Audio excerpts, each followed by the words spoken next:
How's it going, everyone? Jay here with LMR.com. Today we'll be showing you the steps on how to get your Mustang prepared for a new paint job.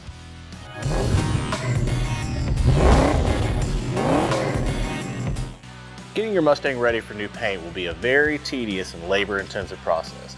Taking your time here and labeling parts is highly suggested. Log and label all of your parts and keep track of everything to make reassembly much easier. You can save some time and money overall, but ultimately, if you do not feel comfortable with what we have covered in this series, let your body shop do the work for you. First off, we consulted with our paint shop doing the work and made sure they knew exactly what parts we'd be bringing to them on the car and off of the car when it arrived.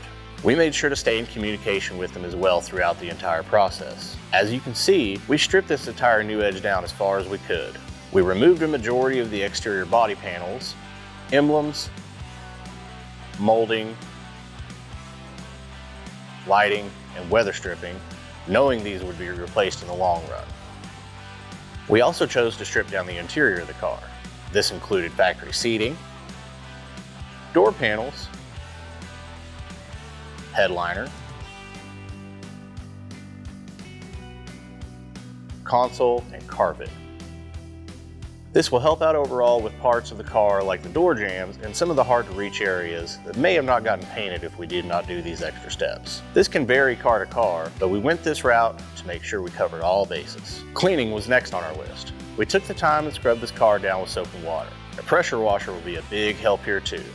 If you do not have access to one, you can always trailer your Mustang to a local car wash of your choice. Helping the body shop out here with these additional steps will only be beneficial to your paint job. It's little things that add up here, and the key to a good paint job will be the prep work you put into it. All right, everyone, just a quick recap here. Again, we do want to go back over the communication here with the body shop doing the work. After consulting with them, we pulled these items off to make the job easier overall. This included the following for the exterior of the car: headlights, tail lights, all other lighting including any bumper markers, cowl vent and wiper arms, inner fender splash shields, side scoops, emblems, mirrors, roof rail and sail panels, all associated seals and weather strips, outer door handles, lock cylinders, rocker moldings, and the fuel door. As for the interior, we removed the seats, center console, carpet, door panels, and headliner.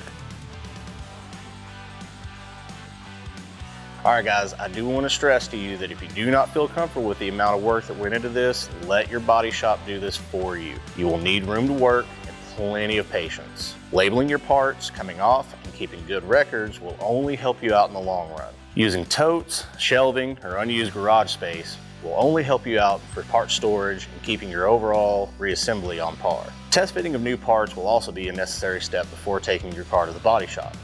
Our shop recommended dry fitting of the hood, bumpers, and fenders to make sure there was no obvious defects or damage. We took the time here and made the necessary adjustments and made sure that all of the proper body lines and gaps were correct. Just make sure to take your time here and you'll be happy with the finished product. For more information on removal process and breakdown of individual videos, check out the links in the description below. To see more how-to videos covering industry-leading parts and service, make sure to subscribe to our channel, like this video, and turn on notifications. And as always, keep it here with the real Mustang enthusiasts at LMR.com.